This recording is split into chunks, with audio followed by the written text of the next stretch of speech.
What is up, everybody? I'm OGP, minus the fluffy gamer tonight. Just got back in town from Vegas, where we wrapped up filming. If you saw, I did a little live stream the other night. But while I was out there in Vegas, I hit up the Dollar Tree I'd been hearing so much about and picked up like 20 movies. Also, went next door, because in Vegas it's like right next door to Zuzia Records. I went into Zia and picked up a few more things. So I thought I'd quickly show you guys those. This is kind of like off the cuff, unscripted kind of video where I'm just going to show you what I picked up in Vegas and a little bit of an update. The update is because of this movie project I've been working on right now. A little behind with the videos. You guys haven't been getting them regular like you were before, just because I've been really busy. All my free time has been dedicated to getting that film done. So that's in the very final stages. Last little bit of editing, and that puppy will be shipped off and ready for distribution around Halloween. Fingers crossed that nothing comes up with that, but that is the plan, and that's what I was told. That the film, I need to get it done so I can be ready to go by Halloween. So as I find out more about where and when to get that, I will let you guys know, and hopefully you'll want to pick up a copy. Anybody who has contributed through my crowdfunding in the past for the Bread of Wickedness campaign, which I ran 2 campaigns for that. If you contributed in that, I'm going to be shooting you out a copy of that, the project that I just worked on right now, to kind of, it's kind of like a thank you for being so patient with the Bread of Wickedness, taking so long. And when Clown Motel comes out, those of you that have been promised that are going to get that. I promise you, like, this stuff, it's like still coming. It's in the works. But this project that we just shot is called it's just called Sacred Heartland. It is a short film that's going to be in an anthology, and that is a film that's going to be probably in the neighborhood of an hour and a half long. I have a little portion that I directed and wrote, and so I'll let you guys know when and where you can check that out if you want. Be cool if you did, though. So let's get into the things that I picked up out there in Vegas before I bore you guys too long. And I think I'll start with the stuff that I got at the Dollar Tree. Picked this up. Nicolas Cage, Nicole Kidman, and Trespass. I'm not going to go too into detail on most of these. Pretty much my favorite genres are horror and sci-fi. So that's kind of usually the angle I go. I'm not a big creature feature guy, but on occasion, time to time, if there's something that looks pretty good for the right price, I'll probably pick it up. But then Jason Lee, I don't know the others in this, in the movie Tell. Looks like it might be. Wait. That's what's his name? Robert Patrick. Didn't he play well, you don't see him there. You see him on the back. Wasn't he one of the Terminators, right? So he's in that. I think maybe Tell is like maybe like a poker, like you're giving a tell or something. Danny Trejo, the Insomniac. Okay, obviously it's Danny Trejo's face on the cover. Again, these were all $1. Dark Was the Night. Timothy Oliphant, Marissa Tomei. The others, I'm not sure their names. If I just am thinking I'd pronounce them wrong, or maybe if I pronounce them a different way, maybe I'd heard of them or something. I don't know. But anyways, in Dark Was the Night. And then Clint Eastwood film, The 1517 to Paris, from the director of American Sniper. So, produced and directed by Clint Eastwood. It's funny, like, from the director of American Sniper, but if it's Clint Eastwood, like, dude, all you got to say is it's Clint Eastwood. Like. And then Robert and the Toy Maker. There's a brand new Puppet Master in town. And so is this independent movie, Ideas Factory? Yeah, I don't know if that's like shots fired at the Puppet Master franchise or what, but pretty ballsy to put the words Puppet Master on the cover of your film. And then Red Summer. This looks kind of fun. Not a whole lot of like words on the back, so I really kind of wonder like the quality of the budget on this, but I don't know. It was $1. What are you gonna do? Okay. And then along the theme of red, with Red Summer, we got Red Island, Bone Jangles. This is a Wild Eye release here. Yep, nobody I've heard of in it. But Bone Jangles, that sounds kind of cool. Scrawl. Daisy Ridley, Liam Hughes. Scrawl. So I'm guessing this is like pre-Star Wars, right? It has to be. It's a Wild Eye release. Not seeing, 2015 looks like the year it was made. So I don't know. I don't know when her first Star Wars was shot. I'd have to look that up. I'm not the I like Star Wars, love Star Wars, but I'm not the guy that knows like all the dates and all that kind of stuff. Never will for any movie. Shortwave. Vega Baby releasing. Yep, don't really know nobody in that one, but it was $1. It looks kind of cool. Shortwave. And then a couple Blu-rays here. Maximum Impact with Tom Arnold and William Baldwin and Danny Trejo. A guy is in just about everything these days. Outpost, Black Sun, and Outpost Rise of Spetsnaz. So, yeah, for $1 a piece. Are they like zombie militia people or something? I don't know. We'll find out. So, a few more that I picked up. Yeah, I got a lot for $1 a piece. Christian Slater in Playback, and I don't know who Johnny Picard. Pure Evil, It Knows You're There. Christian Slater in this film. So, got that. Got Global Meltdown. And that has a whole bunch of people I don't know. All right. Without spending too much time looking at names. Then a movie called Shuttle. Never Ride with a Stranger. And this looks like maybe this is Killy Rapey Creepy guy, because he's not apparently going to do nice things to these poor girls down here. Shuttle. A horrific road trip. Again, not seeing names right off the bat, but not spending too much time staring. This is triple feature. It must have been just because it was $1. Usually I don't buy triple features. I'm not big on having more than one movie per case, because then they're kind of hard to find if you're going through. But anyways, a triple feature there.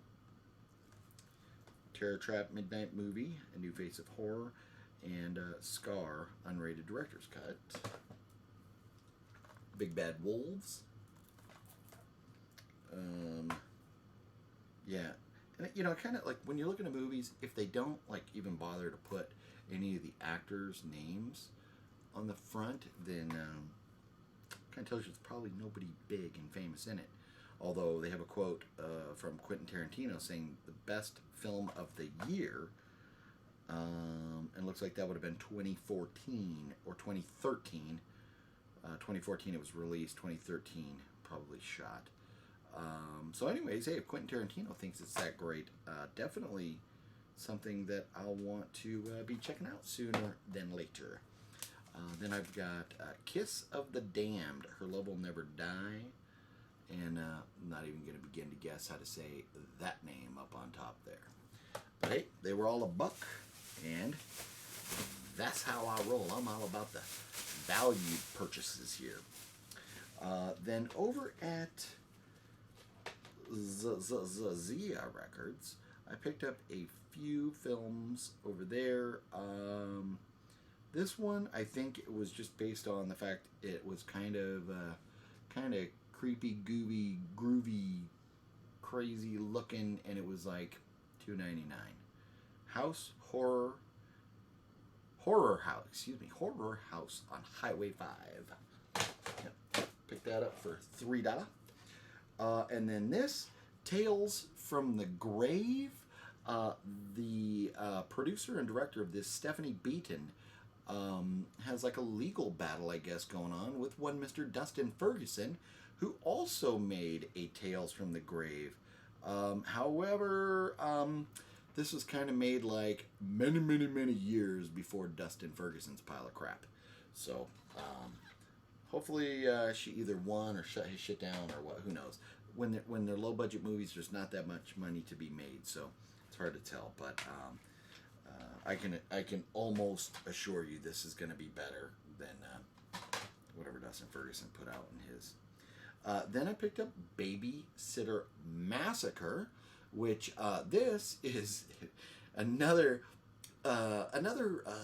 reference to Mr. Dustin Ferguson. The writer-director of this, Henrique Cuoto, had made a contract with Dustin for Dustin to make some films. Dustin sent him the first one, and it was such dog shit that Henrique took the contract out and apparently put some bullet holes through it.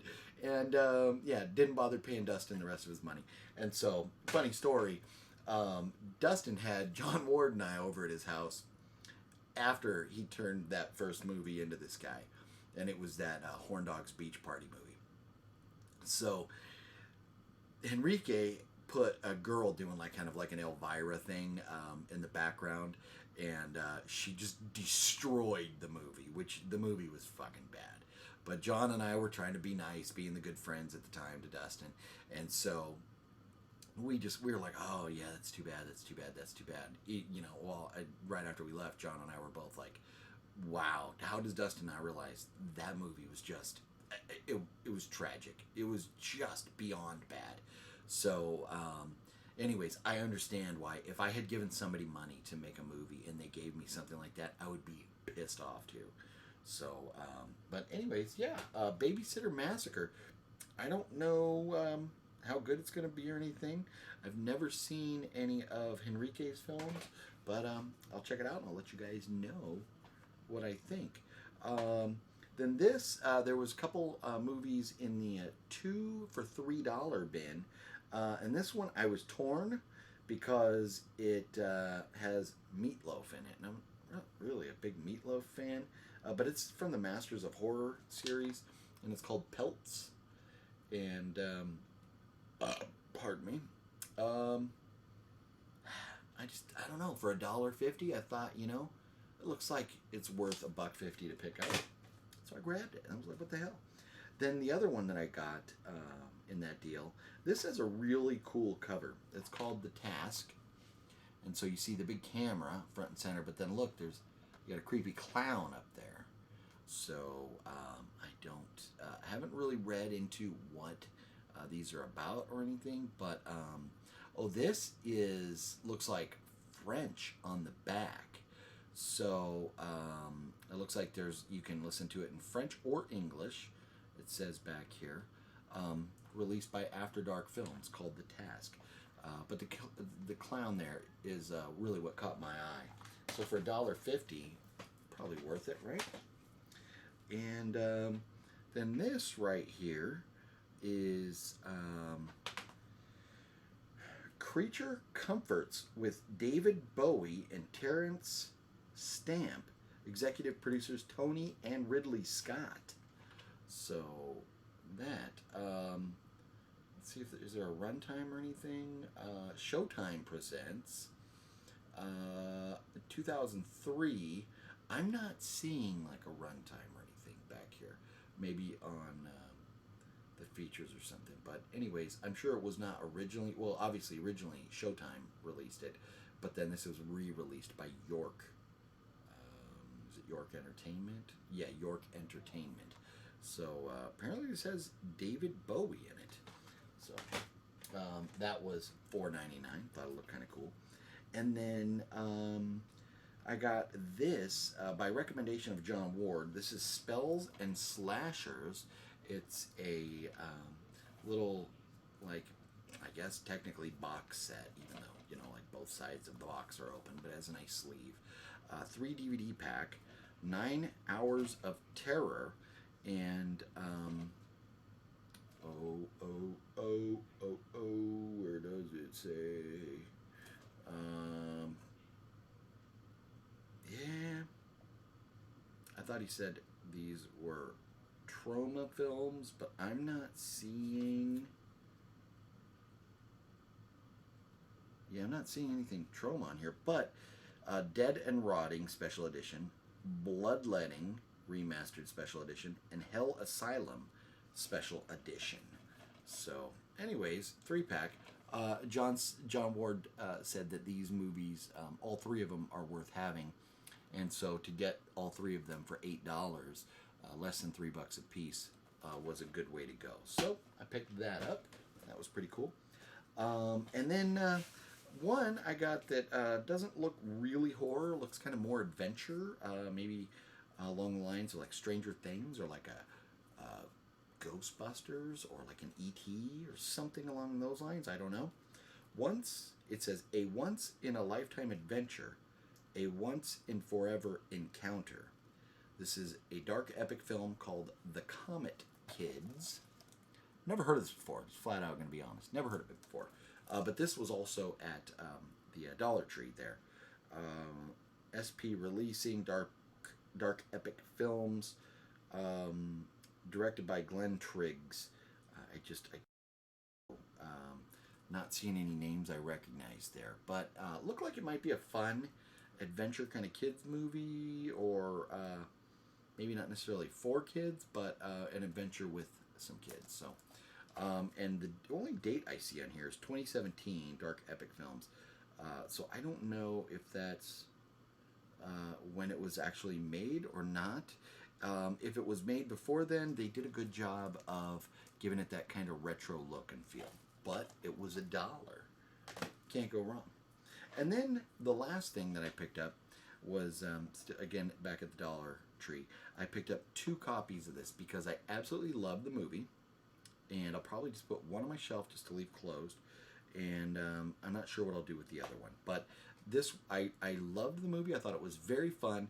And then come to find out after I watched it that my good friend Cody Clark has like a connection to the film, where apparently there is like a sign in the at the beginning of the movie in a like video rental store, and I guess Cody made the sign, and his friend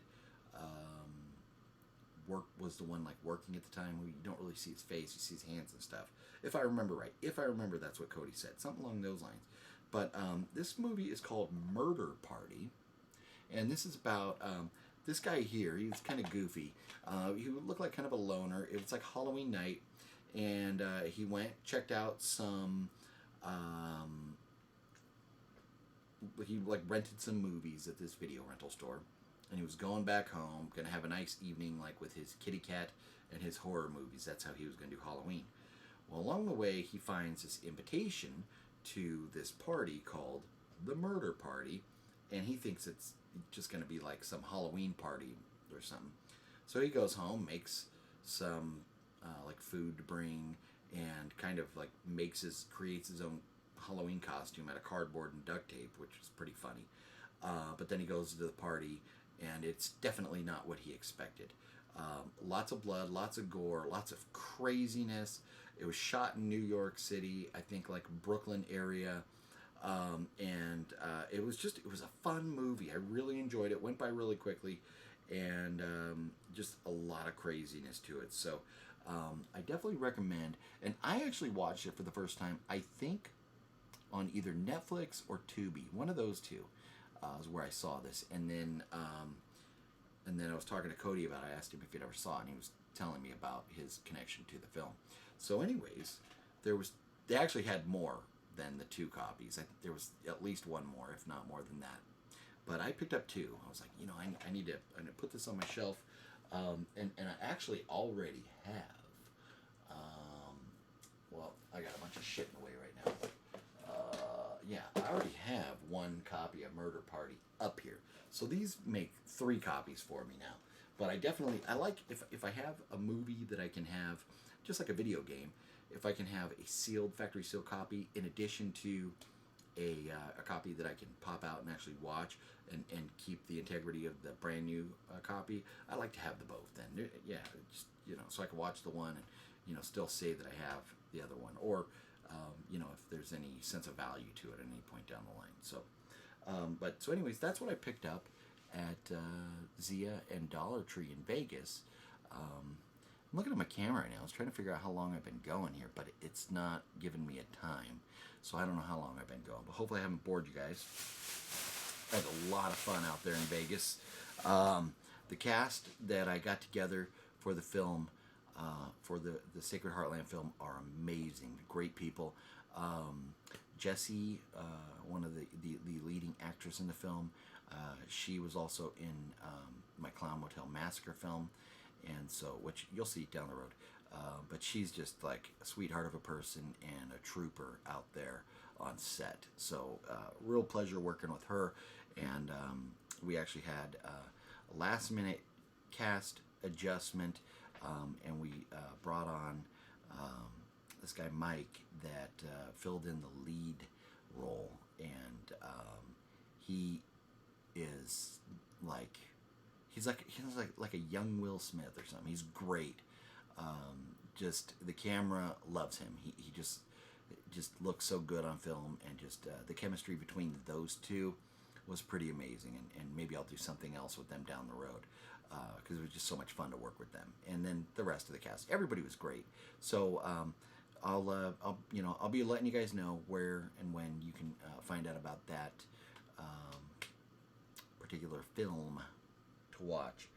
And so I guess with that being said, I'm going to go for now. But I do have, Fluffy and I actually filmed 1 or 2 or 3 videos. I don't remember because we were drunk, because they're drunk movie reviews. So I've got some that I've got to get edited, but I just haven't had time to get that done yet. So there will be those coming soon for you guys. So please be patient. And I hope you enjoyed this video. If you know of any of those movies or anything about any of those movies, comment down below. Let me know what you think. And as always, please give the video a thumbs up. Share it with your friends if you think anybody would enjoy the content of Fluffy Gamer and I. Share the channel so we can have a bigger group of people to hang out and chat about movies with. All right, cool. Thanks for watching, guys. I will see you on the next one. In the words of the great Fluffy Gamer, bye-bye.